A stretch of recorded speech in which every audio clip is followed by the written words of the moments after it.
Last 15th of October 2021, at exactly 1 o'clock in the afternoon, we are scheduled to observe an online class of Mr. Ronan Mendoza.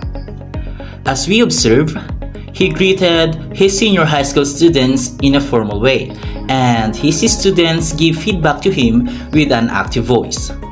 He presents his PowerPoint presentation to the class. He began to ask his students of what they have learned in the previous year about physical education. In this approach of the teacher, the students are actively participated. Mr. Mendoza started the lecture by presenting PowerPoint presentation about physical fitness, and he explained the importance of being physically fit, and he also explained on how to compute the BMI. The students are actively cooperating by computing the given example of their teacher. He discussed the skill-related fitness and the components of health-related skills.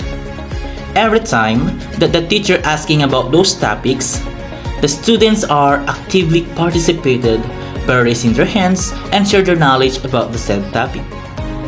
There's a part of the development of the lesson where they are confident to give insights about the proper etiquette and safety in the use of facilities and equipment. And we observe that there is no overshadowing in the class if somebody is sharing or talking about their ideas in the topic. They just listen and waiting for their time to share their thoughts also. The class discussion was ended very productive.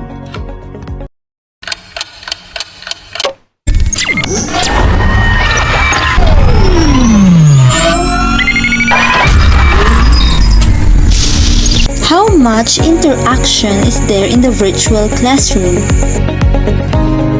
Describe how the students interact with one another and with the teacher virtually. Are there groups that interact more with the teacher than others? As we observe, during the class discussion, there are 75% of the students are participated with the class, while the remaining 25% of the students chose to remain silent during the whole discussion. We also noticed that the teacher used inquiry-based instructions to test if the students still have that stock knowledge about the topic. The teacher kept on asking students ideas about the lesson to continuously maintain the interaction to the both of them.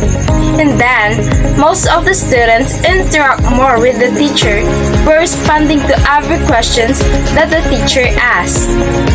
Observe the learner's behavior during the conduct of the online class. How do they behave and interact differently? During the discussion proper, the learner's behavior become noisy, but noisy in a positive way, wherein they showed elegance and do not hesitate to voice out by sharing their ideas and insights about the lesson. The students behave according to what behavior is needed during the class discussion, which is to listen and respond actively and confidently with the class. We witness a give-and-take relationship to this class, where the teacher gives information about the topic while taking every student's ideas. Same through with the students, when they take and absorb the learnings while giving insights about the topic. Describe the relationship among the learners. Do the learners cooperate with or compete against each other? During the virtual discussion, the relationship among learners was good. They have a good positive relationship that supports and encourages one another to the learning process. They value cooperation rather than competition. Who among the students participate actively? As I observe to the virtual discussion and observation, the confident students have insights, more ideas about the topic, and have stable internet connection are those people who are active in the virtual discussion. However, the others choose to be silent during the lecture because of poor internet connection. When the student is cold and cannot answer the teacher's question, do the classmates try to help him or do they click the raise hand button so that the teacher will call them instead? They have unity when it comes to the learning process. So, when someone doesn't answer to the teacher's question, they try to help him or her to answer by clicking the raise hand button to be recognized by the teacher.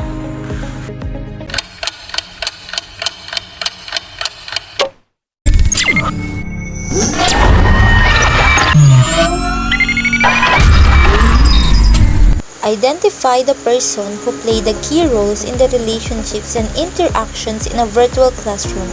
What roles do they play? Is there somebody who appears to be the leader, a mascot or joker, an attention seeker, a little teacher, a doubter, or pessimist? New normal in education challenge the teacher and the students. But in the face-to-face teaching, you can easily identify the roles and the relationship between the teacher and the student. Virtual classroom is different. Without the permission of a teacher, the students cannot enter. How does the teacher influence the class interaction considering the individual differences of the students in a virtual classroom? The teacher influences the student by controlling their doing. Off mic, open if needed when needed to talk to recite. Close camera throughout the discussion, but you can open the camera upon for opportunity. You cannot identify individual differences.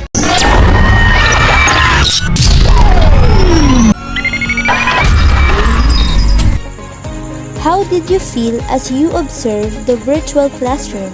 Did you feel a sense of oneness or unity among the learners and in between the teacher and the learners in a new normal classroom setting?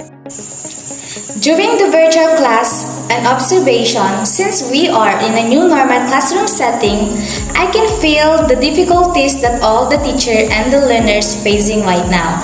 I also feel the sense of oneness and unity among the learners because I can see their eagerness to strive hard so that they can learn the certain topic.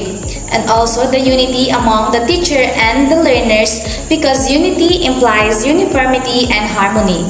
And the class I observed portray these characteristics. In the future, how would you want the learners in your virtual classroom to interact? How will you make it happen? In the future, I want my students to interact in a way that they will feel no tension at all. I want them to express their ideas and what they feel in a varied modes and in a manner that they will not offend their other classmates. I will make this happen by briefing them and by letting them know the essence of harmony in the classroom and making them realize that we will all benefit if we practice this kind of interaction. As a future teacher, the facilitator of the learning process, I will focus on the needs, preferences, and interests of the learners so that they can interact and actively participate in every activities.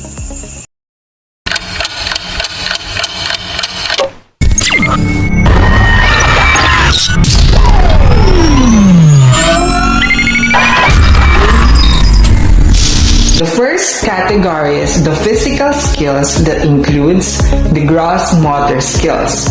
All throughout the virtual discussion, we haven't observed the gross motor skills. Fine motor skills. As we observe all throughout the discussion is that the students are taking down notes and additional information which is not included in the presentation slides.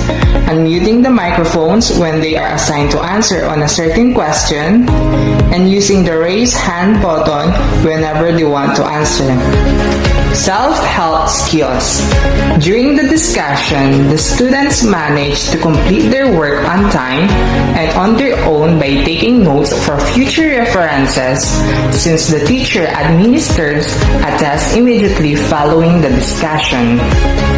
The second category is the social skills that includes interaction with the teachers. As we observe all throughout the lesson is that the learners are able to interact with their teacher by sharing their ideas every time the teacher asks a question. Next is interaction with classmates.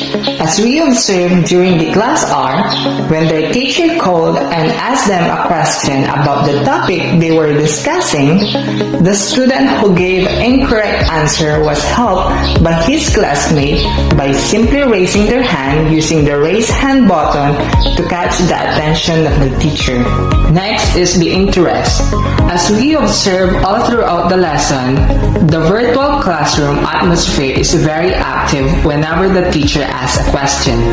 The students are easily connected to the lessons so that they are able to keep up on the lesson actively. Under emotion, moods and temperament, expression of feelings.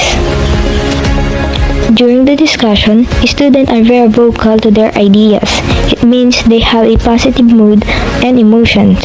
Students fall under adolescent stage, the stage where adolescents are very expressive and independent on his own emotion. Emotional independence. During the class, we observe that learners are already know how to manage their feelings and emotion. Under cognitive, communication skills, interaction between the peers and teacher in a nice way, able to speak with other people in different age group, and also they can easily catch up nonverbal cues. Thinking skills. During the discussion, every learner has a different ways on how to absorb the lesson. They gain knowledge on their own. They also have a broad ideas about literary skills. Problem-solving skills. They can easily solve a problem like how to get your own BMI. Students in this age group are very clever that they can think or come up with many possible solutions with possible results and effects.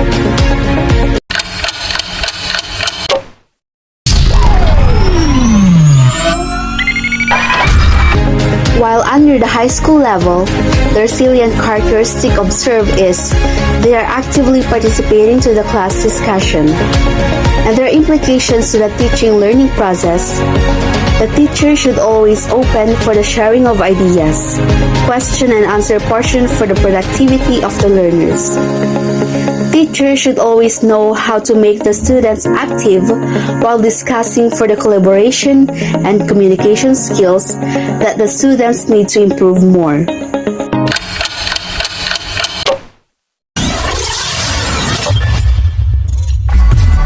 While you were observing the learners, did you recall your experience when you were their age?